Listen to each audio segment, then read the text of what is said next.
I never believed love could taste like gunpowder. But the night I met Alejandro Cruz, the most feared cartel boss in Mexico, my life burned, and nothing was ever the same again. I wasn't supposed to fall for him. I was supposed to destroy him. The DEA sent me undercover, disguised as a bar girl in one of his glittering clubs on the outskirts of Guadalajara. The mission was simple: get close, gain his trust, and find evidence strong enough to end his empire. But Alejandro was no ordinary man. He was danger dressed in silk suits, with eyes darker than midnight, and hands that carried more blood than any police file could ever record. The first time I saw him, he was sitting in the corner booth, surrounded by men who treated him like a god. I tried not to look, but I felt his gaze burn through me. He noticed the way my hands shook as I poured his whiskey, the way I avoided his stare. And when he finally spoke, his voice was low and dangerous, like a blade dragging across velvet. "You don't belong here," he said softly, almost to himself. Then his eyes locked onto mine.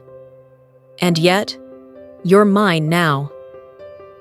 That night, I stepped across a line I couldn't retreat from.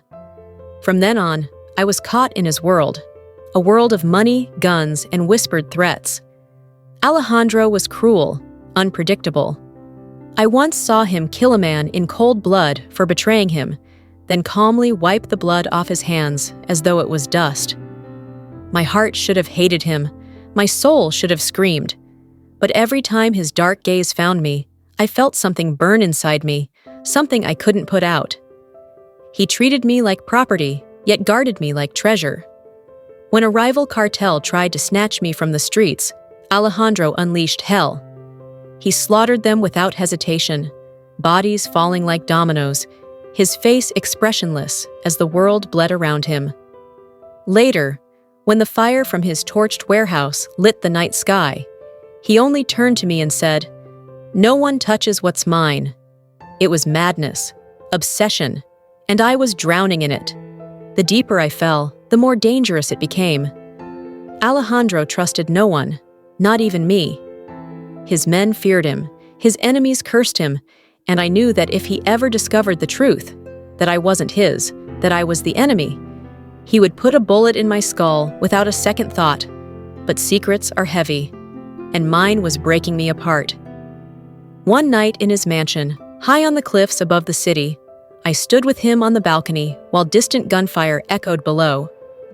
He pulled me against him, his grip rough, his lips demanding. When he kissed me, it wasn't tender. It was a war.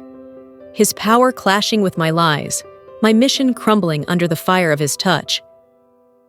"I should let you go," he whispered against my mouth, his breath hot, his voice breaking for the first time.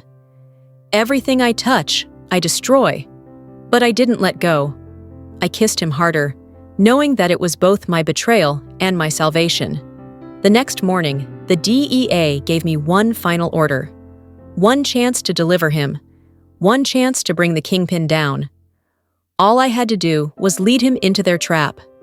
I agreed with my lips, but not with my heart. That evening, Alejandro sat across from me at his long marble table, swirling his glass of whiskey. His dark eyes searched mine, and I swear he saw everything I was hiding. Every lie, every betrayal, every shred of truth. And in that moment, I knew I couldn't do it. Because somewhere between the bullets and blood, between the fear and the fire, the girl who came to destroy him had fallen hopelessly, recklessly in love. I didn't betray Alejandro Cruz. I betrayed myself. And that was how the most feared cartel boss in Mexico stole not just my cover, but my heart. If you enjoy this story, like and hit the subscribe button for more stories like this.